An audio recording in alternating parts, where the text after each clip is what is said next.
No podía creer lo rápido que había desaparecido la luz. Desde el área propiamente dicha, el bosque no parecía tan grande. Poco menos de 1 hectárea, sin embargo, los árboles eran altos, de troncos macizos con copas plagadas de hojas. La atmósfera tenía un tono verdoso apagado, como si restaran solo algunos minutos de luz diurna. Era increíblemente hermoso y terrorífico al mismo tiempo. Thomas se internaba en el follaje tan rápido como podía. Al hacerlo, sentía los latigazos de las ramas en su cara. De repente, no pudo evitar tropezar con una gruesa raíz que sobresalía del suelo, pero antes de caer, logró estirar la mano y aferrarse a una rama. Se balanceó hacia adelante hasta que recuperó el equilibrio. Una acolchada cama de hojas y ramitas crujió debajo de sus pies. Durante la corrida, nunca perdió de vista el escarabajo que se escabullía por el suelo del bosque. Al adentrarse en la arboleda, la luz roja brillaba con más fuerza entre la creciente oscuridad. Ya había recorrido unos 12 metros, esquivando obstáculos y perdiendo terreno a cada segundo, cuando el escarabajo saltó a un árbol particularmente alto y trepó por el tronco. Thomas se acercó hasta allí, pero ya no quedaban rastros de él. Había desaparecido entre las hojas como si nunca hubiera existido. Había perdido a ese miserable. ¡Shock!, susurró, casi en tono de broma. Por extraño que pareciera, la palabra brotó naturalmente de sus labios, como si ya estuviera transformándose en un habitante del área. El chasquido de una rama hacia su derecha le hizo levantar la cabeza en esa dirección. Trató de no respirar mientras escuchaba atentamente. Luego sonó otro ruido más fuerte, como si alguien hubiera partido una rama con la rodilla. ¿Quién anda ahí?, gritó, sintiendo un cosquilleo de miedo en la espalda. Su voz rebotó como un eco entre las copas de los árboles. Se quedó congelado en el lugar mientras todo se acallaba, excepto el canto de unos pájaros a la distancia. Pero nadie contestó su llamado ni volvió a escuchar más sonidos en esa dirección. Sin pensarlo 2 veces, se encaminó hacia el lugar de donde provenía el ruido.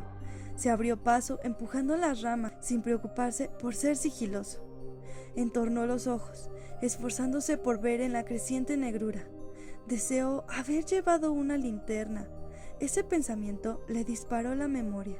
Una vez más recordó algo tangible de su pasado, sin poder ubicarlo en un determinado tiempo y lugar, ni asociarlo con ninguna otra persona o situación. Era frustrante. ¿Hay alguien por ahí?, volvió a preguntar. Se sentía más calmado, ya que el ruido no se había repetido. Seguramente había sido un animal o quizás otro escarabajo. Por las dudas insistió.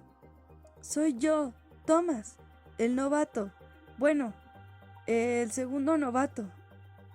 Hizo una mueca y sacudió la cabeza, esperando ahora de verdad que no hubiera nadie, porque parecía un completo idiota. Una vez más, no hubo respuesta.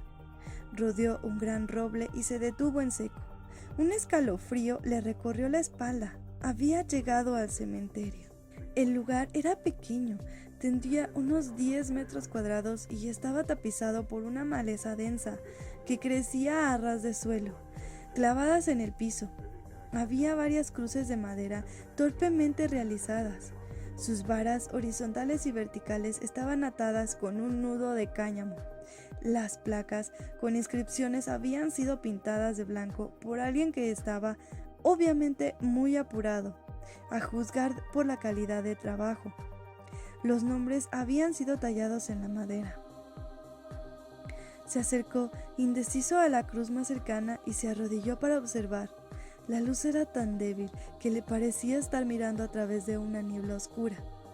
Hasta los pájaros se habían callado, como si se hubieran ido a dormir, y el ruido de los insectos era apenas perceptible.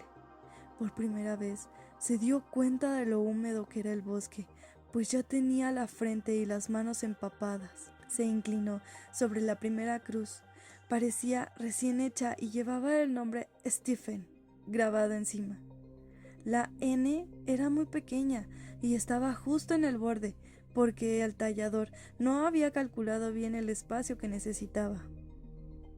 Stephen, pensó, sintiendo una tristeza inesperada pero indiferente. ¿Cuál es tu historia? ¿Acaso Chuck te mató con su conversación? Se levantó y caminó hasta la siguiente, que estaba completamente tapada por la hierba, con la tierra firme en la base. Debía pertenecer a uno de los primeros en morir, porque su tumba parecía ser la más vieja de todas. Se llamaba George. Miró a su alrededor y vio que había unas 12 sepulturas más. Un par de ellas lucían tan nuevas como la primera que había examinado. Un centello plateado llamó su atención. Era distinto del escurridizo escarabajo que lo había conducido al bosque, pero igual de raro. Caminó entre las lápidas hasta que llegó a una tumba cubierta por una lámina mugrienta de plástico o de vidrio. Entrecerró los ojos para contemplar lo que había del otro lado y lanzó un grito ahogado cuando la imagen se hizo nítida.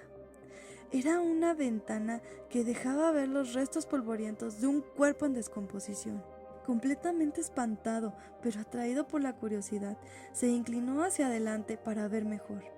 La sepultura era más pequeña de lo normal, solo contenía la mitad de la persona muerta. Recordó la historia de Chuck sobre el chico que había tratado de bajar por la cuerda, a través del foso oscuro de la caja y fue cortado en dos, por algo que pasó volando por el aire. Había unas palabras grabadas en el vidrio que resultaban muy difíciles de leer. Que este medio larcho sea una advertencia para todos ustedes. No se puede escapar por el hueco de la caja. Sintió el extraño impulso de sonreír. Era demasiado ridículo para ser verdad, pero también estaba disgustado consigo mismo por ser tan simplista y superficial.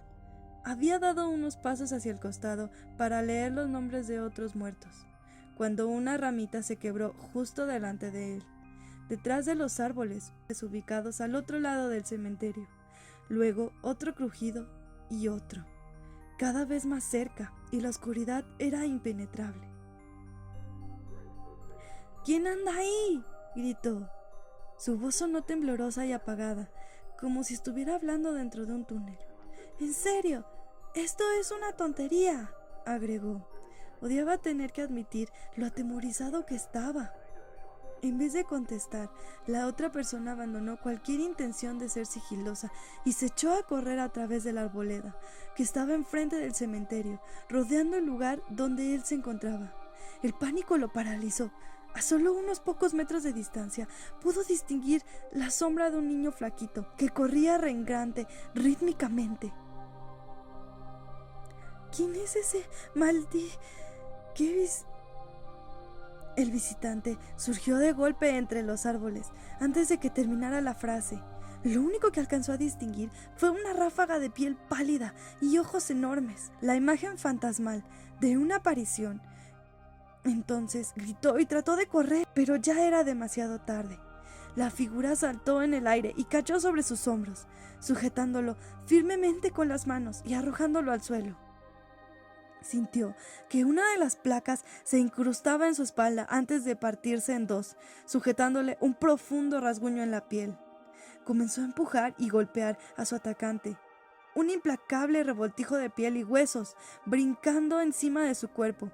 Parecía un monstruo, un personaje de pesadilla, pero él sabía que tenía que ser un habitante, alguien que había perdido la razón por completo.